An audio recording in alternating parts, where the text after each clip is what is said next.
کہیں گے گزشتہ دن اور رات جو مذاکرات کا سلسلہ جاری رہا جس کے لیے پاکستان نے ایک فیسیلیٹیٹر کا کردار ادا کیا۔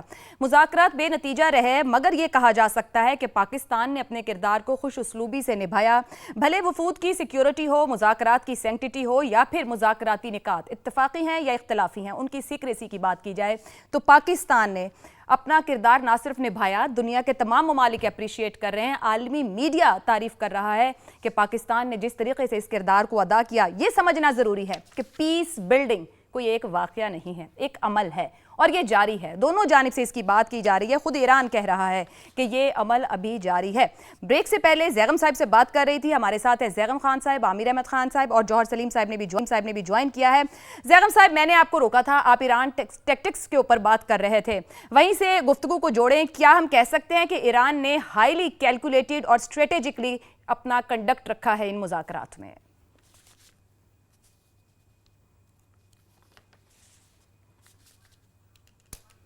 زیغم صاحب غالباً آپ کا مائک میوٹ ہے۔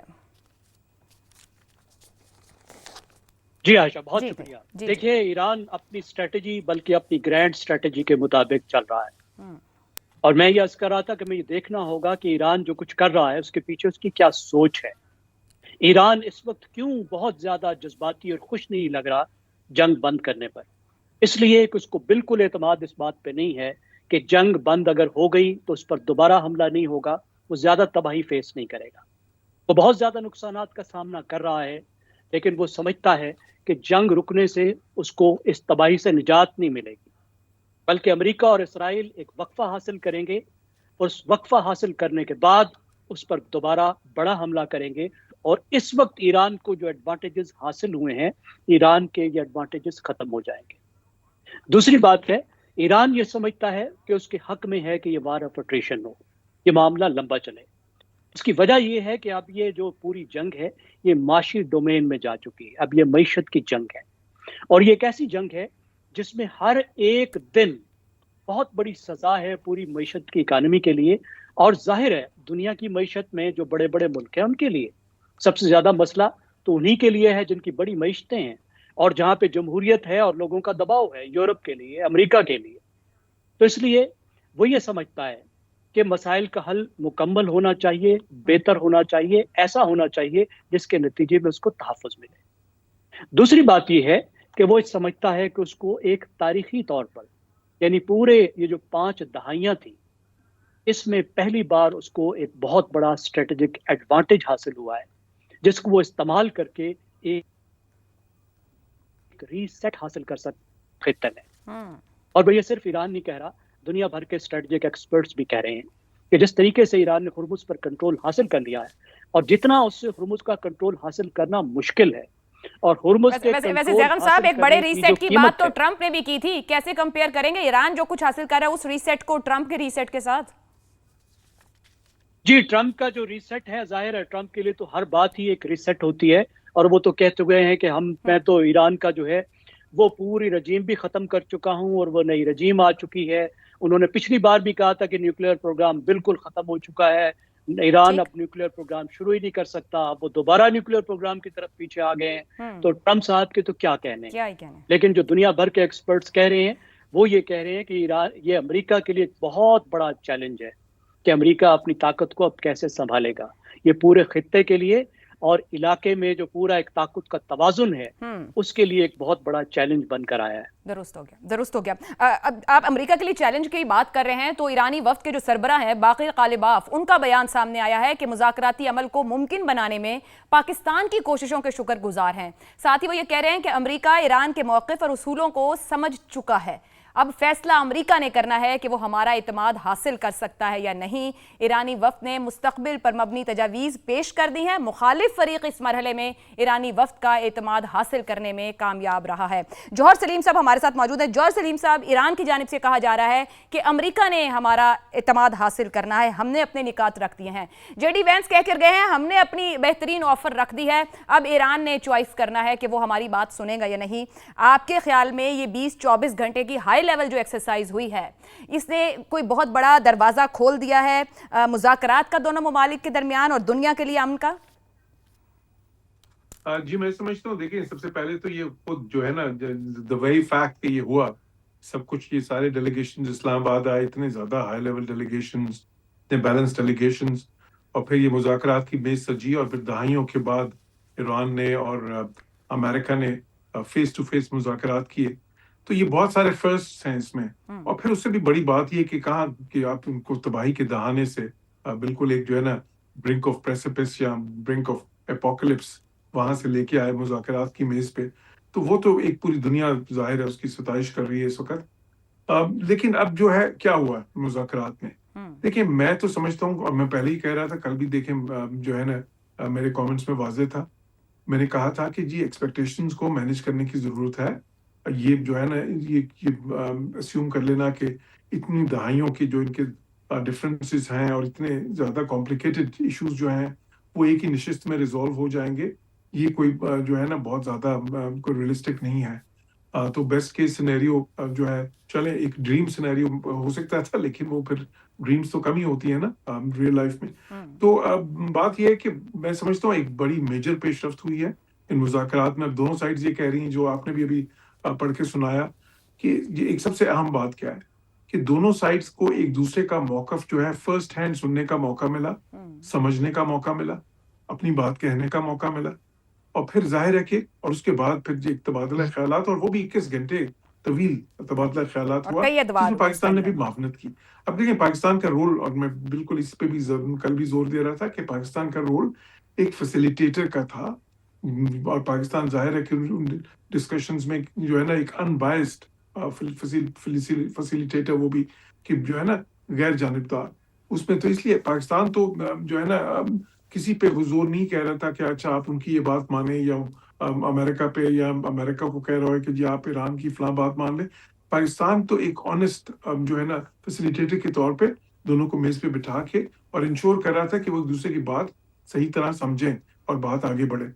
تو وہ رول پاکستان نے بہت میں سمجھتا ہوں خوش اسلوبی سے ادا کیا جو ہے, اور میں اس لحاظ سے یہ جو ہے نا ایک بہت اچھا ایک وے فارورڈ بھی دیا, ایک روڈ میپ دیا ہے.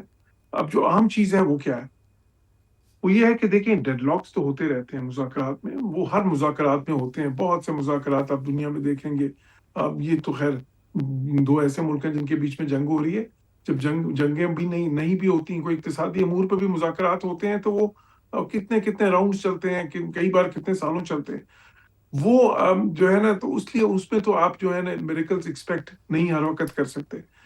لیکن اہم چیز یہ ہوتی ہے کہ مذاکرات جاری رہیں, اور اس معاملے میں اس لیے بھی اہم ہے کہ جنگ سے یہ دونوں کو جنگ کے میدان سے اور ایسی خطرناک سچویشن سے جہاں پہ انکنٹرولڈ ایک ایسکلیشن تھی.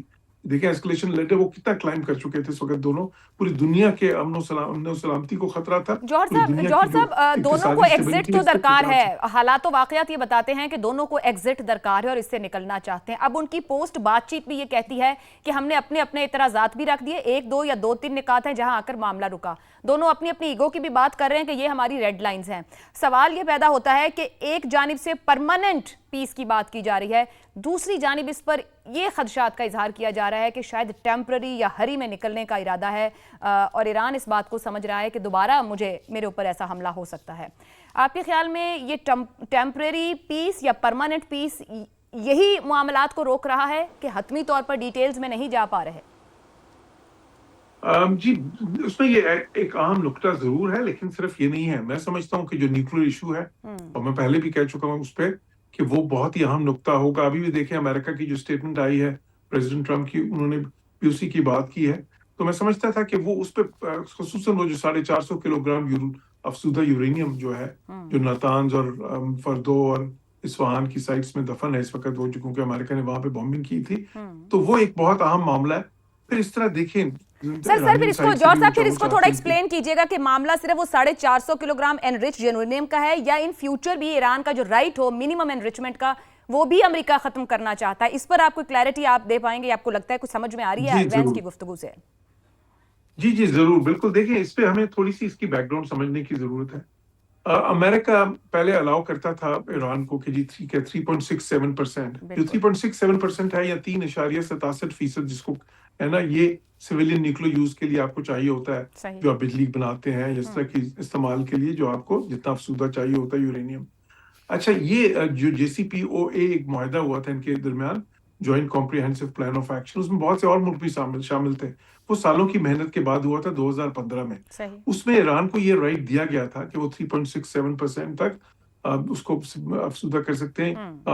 لیکن اس میں انہوں نے 10 سال کا ایک فریز بھی مانا تھا کیونکہ ان کے پاس آلریڈی پہلے بھی کافی افزودہ پڑا تھا.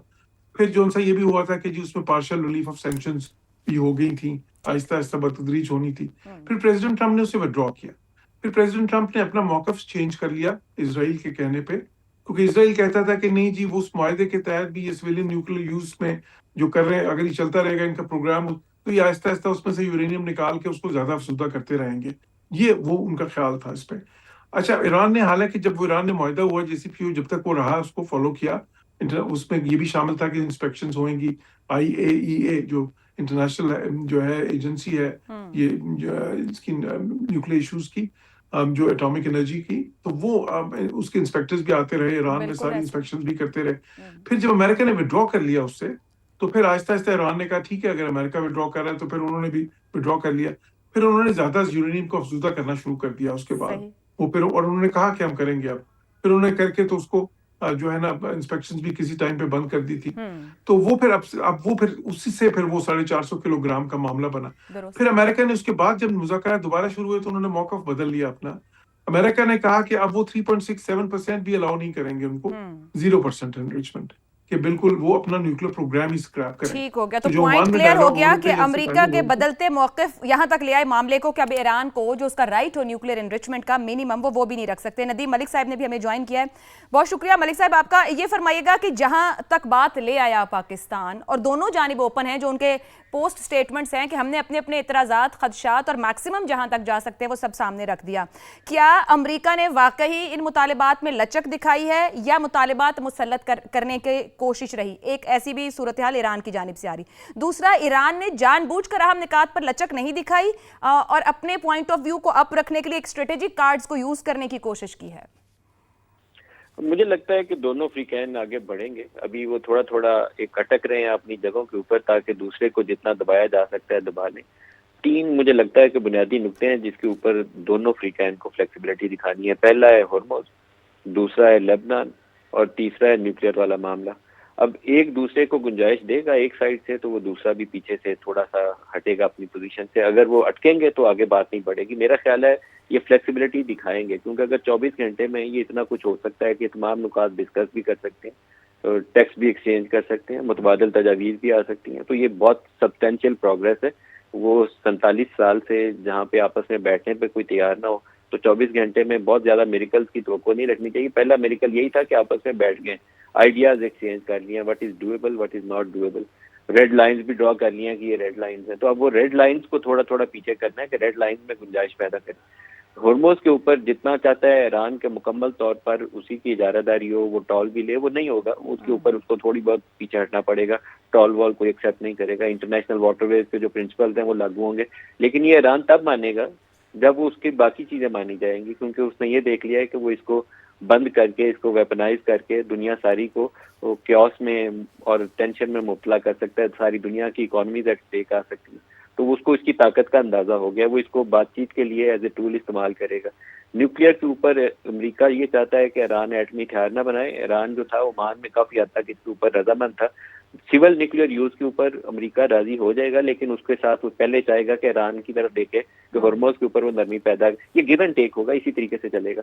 لبنان والا معاملہ اس سے زیادہ ٹیڑھا نظر آتا ہے کیونکہ لبنان کے اندر یا حزب اللہ یا حماس کے حوالے سے جو ایران کی سپورٹ ہے، یا یمن کے اندر جن گروپس کو ایران سپورٹ کرتا ہے، ایران اس سے تب ہٹے گا کہ اس کو اسرائیل کی طرف سے کچھ گارنٹیز دی جائیں کہ وہ لبنان کے اندر وہ جو قبضہ کرنے کی کوشش کر رہا ہے، کر چکا ہے، بلکہ وہ دریائے لطانی کے کنارے تک تو پہنچ چکا ہے. جو اس کی ایکسپینشنری اپروچ ہے اس کے اوپر کوئی بند باندھے امریکہ، تو پھر وہ ایران بھی ان چیزوں کے اوپر رضامندی کا اظہار کرے گا کہ ٹھیک ہے ہم بھی ان گروپس کو کنٹرول کریں گے. ادروائز یہ تھوڑے سے تھورنی ایشوز ہیں.